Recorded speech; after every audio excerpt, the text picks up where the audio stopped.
नाज़रीन, ये वो मकाम है जहाँ पे सस्सी और पुन्नू, मेरे अगब में आप देख सकते हैं, जो उनका दरबार है, मज़ार है, जहाँ पे दोनों एक साथ दफन हो गए। मैं आपको दिखाऊं कि यहाँ पर मतलब कि सस्सी चीखते, इस बताया जाता है कि इस जगह से सस्सी चीखते चिल्लाते हुए पन्नू पन्नू करते हुए आती है।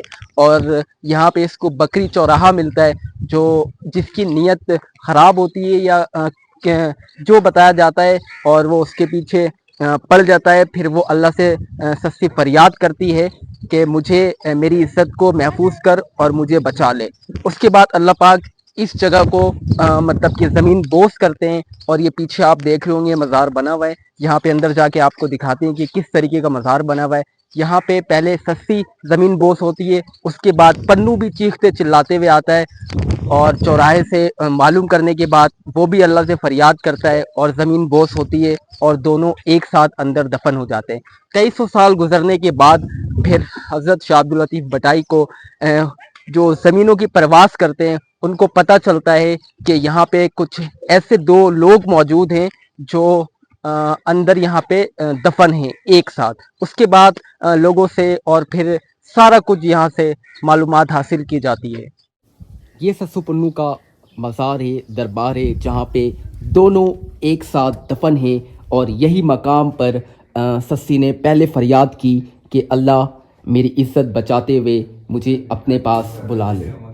और यहाँ पर ये ज़मीन खुलती है इस मकाम पर, और पहले सस्सी अंदर जाके ज़मीन बोस होती है। उसके बाद फिर पन्नू भी यहाँ पे आके ज़मीन बोस हो जाता है। इसके बारे में ये कहा जाता है कि सस्सी पन्नू को ढूंढते ढूंढते आती है और यहाँ पे दफन हो जाती है। ये मज़ार के अहाते में कब्र भी बनी हुई हैं, और ये पीछे पूरी पहाड़ी इलाका है।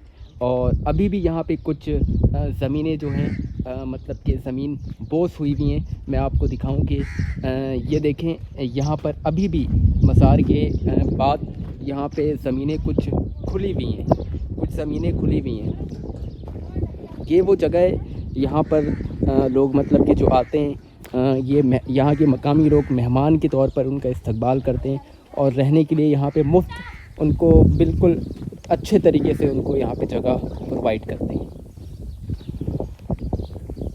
मज़ार के सामने ये वो जगह है जो उस वक्त से 1100 साल, 1150 साल पहले से अब भी ये जगहें मतलब कि फटी हुई हैं, ये ज़मीनें खुली हुई हैं उस दौर से जब सस्सी और पुन्नू का मतलब कि तारीख़ी मोहब्बत का वाक़या पेश आया था। ये सारा मंज़र आप देख सकते हैं। ये वो सामने सस्सी पुन्नू का मज़ार है, और इस साइड ये सारी ज़मीनें मतलब कि खुली हुई हैं, ये सारी ज़मीनें फटी हुई हैं। मतलब कि ये पहले बताया जाता है कि पहले बराबर थी। जब ये वाक़या पेश आता है सस्सी पुन्नू का, उसके बाद से उसके अहाते में भी ज़मीनें खुल गई थीं।